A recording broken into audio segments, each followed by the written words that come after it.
morning, lovely students. So in my previous lecture, we discussed about the structure of ovum and sperm. हम fertilisation के process को पढ़ रहे हैं, ठीक है। तो फर्टिलाइजेशन के प्रोसेस को पढ़ने के लिए आपको ओवम का स्ट्रक्चर अच्छे से पता होना चाहिए, स्पर्म का क्या स्ट्रक्चर है वो अच्छे से पता होना चाहिए। Okay, so let's start our class. अब हम प्रोसेस ऑफ फर्टिलाइजेशन में जो स्टेप्स आते हैं, कैसे फर्टिलाइजेशन होता है फीमेल की बॉडी में, ठीक है। फीमेल की एम्पुला स्टमस रीजन में कहाँ होता है, जंक्शन पे, ठीक है। एम्पुला स्टमिक जंक्शन पे फर्टिलाइजेशन होता है फीमेल रिप्रोडक्टिव ऑर्गन में। Okay, so let's start our class. Firstly process of fertilization में फर्स्ट स्टेप है आपका इंसेमिनेशन। ओके, मैंने आपको प्रीवियस लेक्चर में बताया है कि स्ट्रक्चर क्या होता है। Deposition of sperms inside female genital tract. Sperm जब आपके फीमेल जेनिटल ट्रैक्ट में एंट्री लेती है तो उसको इंसेमिनेशन कहते हैं, ठीक है। मैं ऐसे ही स्ट्रक्चर बता दे रही हूँ थोड़ा।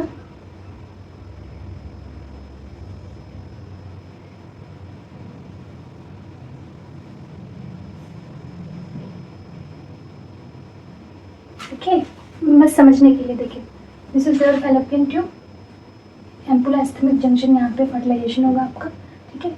यहाँ पे आपकी, ठीक है, ऐसे स्ट्रक्चर रहता है, ठीक है। समझाने के लिए बता रहे। इंसेमिनेशन क्या होगा, deposition of sperm, deposition of sperms जब आपका एंट्री ले लेगा यहाँ पे, ठीक है, पेनिट्रेशन के थ्रू। तो deposition of sperm inside female genital tract, जैसे अंदर आएगा उस प्रोसेस को हम क्या कहेंगे, इंसेमिनेशन। ध्यान से सुनिएगा क्योंकि ये कॉम्पिटिटिव एग्जाम से पूछता है क्वेश्चंस। कीमोटैक्सिक क्या होता है, दूसरा स्टेप आपका attraction of sperms towards egg, egg की तरफ कुछ केमिकल की वजह से आपका जो स्पर्म है वो यहाँ पे जाएगा, ठीक है। किधर, एग की तरफ। एग कहाँ है आपका, 14 डेज में रिलीज हो रहा है, कहाँ से, ग्रेफिन फॉलिकल से सेकेंडरी ओसाइट रिलीज होता है, सबको पता है, ठीक है। वो आपकी ओवरी कहाँ होगी, यहाँ पे होगी ओवरी, ओवरी से ओवम रिलीज होगा, ठीक है। ये ओवम आपका एम्पुला स्टमक रीजन में जाएगा और ये आपका मान लीजिए स्पर्म आ रहा है, ठीक है। तो ये जो मूवमेंट होगा स्पर्म का एग की तरफ इस फैलोपियन ट्यूब में, उसको हम क्या कहेंगे, कीमोटैक्सिक। ओके, अब देखिए कैपेसिटेशन सबसे इंपॉर्टेंट प्रोसेस है फर्टिलाइजेशन में, कहाँ होगी, अकर्स इन, अब ये क्वेश्चन पूछता है कैपेसिटेशन कहाँ होता है, तो लोग कंफ्यूज हो जाते हैं मेल में होता है कि फीमेल में होता है, तो फीमेल में होता है। Occurs in female reproductive tract. सबसे पहले इसमें क्या होगा, मैंने अभी आपको बताया था कि जो स्पर्म होता है आपका, जो स्पर्म है, ठीक है, जो स्पर्म का स्ट्रक्चर है, मान लीजिए this is your sperm and removal of stroll from sperm head. यहाँ पे मैंने बताया था कि इसके हेड पे कुछ कोलेस्ट्रॉल मॉलिक्यूल्स होते हैं। भाई कोई एजेंट आपके पास है ऑलरेडी, ठीक है, कुछ केमिकल्स आपके ऊपर लगे हुए हैं, तो आप क्या हो, वेटफुल हो, मतलब आप भारी हो, और जैसे ही कोलेस्ट्रॉल हटा दिए जाते हैं कैपेसिटेशन के थ्रू, कोलेस्ट्रॉल का रिमूवल हो जाता है, कोलेस्ट्रॉल का रिमूवल हो जाता है। तो यही स्टेप है, removal of stroll from sperm head. कहाँ पे होता है, स्पर्म के हेड पे तो स्ट्रॉल्स प्रेजेंट है, मैंने आपको स्ट्रक्चर में बताया है, ठीक है। तो removal of stroll from sperm head, एक तो ये होगा, इससे क्या होगा कि आपका जो स्पर्म है वो एक्टिव हो जाएगा, sperm become motile and active, become, ये लिख लीजिएगा आप लोग, motile and active. So this is very important process. And capacitation में और क्या होता है, मैंने बताया था कैल्शियम आयन चैनल्स होते हैं, जिसको हम क्या बोलते हैं, कैटेस्पर, कैटेस्पर,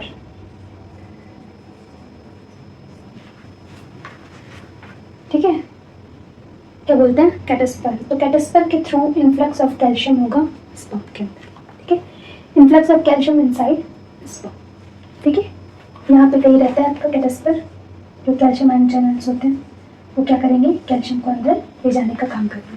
तो कैपेसिटेशन में दो प्रोसेस होते हैं, एक रिमूवल ऑफ स्ट्रॉल्स एंड आपका कैल्शियम का इन्फ्लक्स, ये दिमाग में रखिए, यहीं से क्वेश्चन अराइज होता है, this is very very important, किस प्रोसेस में क्या होता है, कहाँ होती है। अब नेक्स्ट स्टेप आपका फोर्थ स्टेप है एक्रोसोमल रिएक्शन। एक्रोसोमल रिएक्शन में एक्चुअली क्या होता है, जो भी आपकी ओवम की मेम्ब्रेन है, जो मैंने स्ट्रक्चर बनाया था आपको, ठीक है, समझाया था, जुना पैलोसिडा, कोरोना रेडियाटा, ठीक है, ये सब जो मेम्ब्रेन्स हैं उनको भी डाइजेस्ट करने का काम कौन करेगा?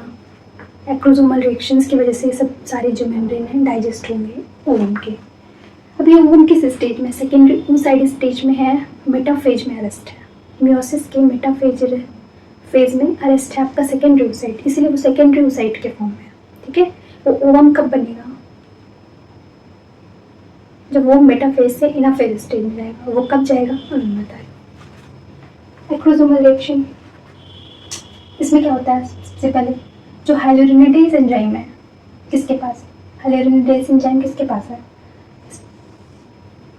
Digest hyaluronic acid of secondary oocyte। Hyaluronic acid मैंने आपको बताया था, क्यूमुलस लेयर जो चारों तरफ थी, क्यूमुलस लेयर किसके थ्रू अटैच थी? हाइलोरोनिक एसिड की वजह से। तो जैसे ही हाइलोरोनिडेज एंजाइम स्पर्म से रिलीज होता है और क्यूमुलस लेयर को भी डिसॉल्व करेगा और हाइलोरोनिक एसिड को भी डाइजेस्ट करेगा। तो this is also very very important point. फिर कोरोना पेनिट्रेटिंग एंजाइम जो है वो पेनिट्रेट कोरोना रेडिएटम, जो भी मेम्ब्रेन है। कोरोना पेनिट्रेटिंग एंजाइम क्या करेगी? पेनिट्रेट करेगी कोरोना रेडिएटा को, डाइजेस्ट कर लेगी। अब देखिए मैंने बताया था जोना पैलेसोटा के ऊपर 2 रिसेप्टर मॉलिक्यूल होते हैं, नैग और JP3। तो नैग और JP3 गाल्ट के थ्रू एसोसिएशन करके स्पीसीज स्पेसिफिक रिएक्शन देता है। What is meaning of species specific reaction? Means जो स्पर्म आ रहा है वो ह्यूमन बीइंग का ही है ना, स्पीसीज सेम ही तो है आपकी, ह्यूमन बीइंग की है। तो ये सब एसोसिएशन के लिए ये रिसेप्टर्स मॉलिक्यूल किस पे प्रेजेंट होते हैं? जोना की मेम्ब्रेन पे। ठीक है, जोना लाइसिन्स क्या करते हैं? ये सब मैंने आपको बताया है। ठीक है, जोना लाइसिन्स डिसॉल्व जोना पैलोसिडा मेम्ब्रेन। इसको कौन डिसॉल्व करता है ये दिमाग में रखना है। अब एंटी फर्टिलाइजिंग कहाँ थी? एंटी फर्टिलाइजिंग किसके पास है? तो फर्टिलाइजेशन, एंटी फर्टिलाइजेशन एंजाइम किसके पास थी? स्पर्म के पास थी। ठीक है, और फर्टिलाइजिंग आपका ओवम के मेम्ब्रेन पे था। ये दोनों भी स्पीसीज स्पेसिफिक रिएक्शन स्टार्ट करते हैं। तो ये आपका 4th स्टेप हो गया एक्रोसोमल रिएक्शन। एक्रोसोम का जो हेड होता है ना वो भी वही मेनली पेनिट्रेट करता है। ठीक है, तो फॉर्मेशन ऑफ फर्टिलाइजेशन को entry of whole sperm of secondary oocyte। जैसे ये स्पीसीज स्पेसिफिक रिएक्शन स्टार्ट्स होते हैं उसके बाद से आपका जो होता है होल स्पर्म जो होता है वो सेकेंडरी oocyte में एंट्री ले लेता है। अब यहीं पे क्या होता है? मेटाफेज स्टेज आपकी एनाफेज स्टेज में जाती है। कैसे? एक मॉलिक्यूल होता है PLCZ। ठीक है,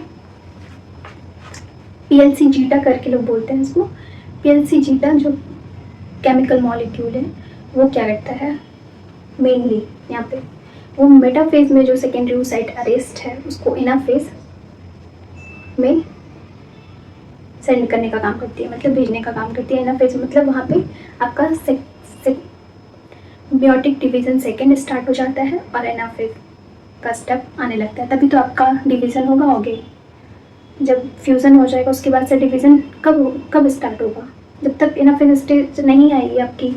अब ये मियोटिक मियोसिस मैं आपको डिटेल में पढ़ाऊँगी। अभी तक मेटाफेज में अरेस्ट है आपकी सेकेंडरी oocyte। ठीक है, जैसे ही कॉम्प्लेक्स एंट्री लेता है ओवम में वो सेकेंडरी oocyte स्टेज चेंज हो जाती है आपकी, एनाफेज स्टेज में चली जाती है तुरंत। मतलब वो एग का फॉर्म आ जाता है आपके। ठीक है, तो अब क्या होगा? 6th स्टेप में आपका हो जाएगा fusion of male pronucleus and female pronucleus. Last step जिसको हम क्या कहते हैं? एपोमिक्सिस। ठीक है, इसको क्या कहते हैं? इस प्रोसेस को एपोमिक्सिस। जब सारी रिएक्शंस हो गई, आपका जो ओवम की सारी जो मेम्ब्रेन है सेकेंडरी oocyte के ऊपर जो जितनी मेम्ब्रेन है वो डिसॉल्व हो चुकी हैं। अब पूरा होल स्पर्म एंट्री ले चुका है ओवम के अंदर। ठीक है, अब क्या हो रहा है? एपोमिक्सिस की प्रोसेस हो रही है। स्पर्म के पास क्या क्या है? मेल प्रोन्यूक्लियस है। ठीक है, सेंट्रियोल है, प्रॉक्सिमल सेंट्रियोल है, वो भी अंदर जाएगा तभी तो आगे डिविजन्स होंगे।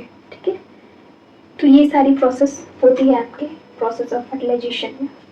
First step insemination, chemotaxis, capacitation acrosomal reaction, कौन किसको डिसॉल्व कर रही है, दिमाग में रखिएगा। फिर फॉर्मेशन ऑफ फर्टिलाइजेशन, कोन मतलब जब एकदम नुकीली जैसे हो जाती है आपकी फर्टिलाइजेशन कोन, मतलब जो स्पर्म का हेड है वो एकदम नुकीला हो जाता है, ठीक है। इससे क्या होता है, ईजिली पेनिट्रेशन हो जाता है, पूरा स्पर्म वूम के अंदर चला जाए, ठीक है। फिर फ्यूजन हो जाएगा male pronucleus and female pronucleus का, जिसको हम एपोमिक्सिस कहते हैं, ठीक है। एपोमिक्सिस कहते हैं, अरे कौन नाम मुझे याद नहीं आ रहा है अभी इस समय। कैरियोकाइनेसिस, यस, क्योंकि न्यूक्लियस का फ्यूजन हो जाता है तो कैरियोकाइनेसिस की प्रोसेस होती है, ठीक है। कैरियोकाइनेसिस की प्रोसेस, न्यूक्लियस का डिवीजन आगे होगा जाइगोट, मतलब जो न्यूक्लियस आपका एक न्यूक्लियस बन जाएगा ना, दोनों डिफ्यूज होंगे, तो जब दोनों डिफ्यूज हो जाते हैं तो उसको हम क्या कहते हैं, जाइगोट फॉर्मेशन। जाइगोट के बाद आपका फर्दर डिवीजन होता है, ठीक है। तो एम्ब्रियो डेवलपमेंट प्रोसेस स्टार्ट होती है, जब 1 वीक में फर्टिलाइजेशन आपका कंप्लीट हो जाता है। क्या होता है आपका जो एम्ब्रियो फॉर्म है वो जाके एम्बेडेड हो जाएगा, ब्लास्टोसिस्ट का फॉर्मेशन करेगा, कहाँ पे, एंडोमेट्रियम में, ठीक है, यूट्रस की एंडोमेट्रियम में, देन आपका प्रेगनेंसी होता है। तो ऐसे आपकी फर्टिलाइजेशन की प्रोसेस होती है। I hope this will be clear to you, ठीक है। यहाँ पे आपका जाएगा एग, इसमें पूरा डिजॉल्व हो जाएगा, इस फ्यूजन को हम क्या कहते हैं, एपोमिक्सिस, ठीक है। आई होप कि आपको ये पूरा क्लियर हो गया होगा कि प्रोसेस ऑफ फर्टिलाइजेशन में क्या होता है। तो हम थोड़ा क्लीनिस के बारे में पढ़ लेंगे, उसके बाद से देखते हैं और जो छोटे मोटे टॉपिक्स बच्चे हैं उसको डिटेल में पढ़ लेंगे, ठीक है। ओके, मिलते हैं नेक्स्ट वीडियो में, थैंक यू सो मच। और कोई भी क्वेश्चन आपको समझ में नहीं आ रहा है, कोई भी टॉपिक समझ में नहीं आ रहा है, write down in comment section, okay. मैं उसको आंसर जरूर करूँगी, रिप्लाई जरूर करूँगी आपका। तो मिलते हैं नेक्स्ट वीडियो में, थैंक यू सो मच।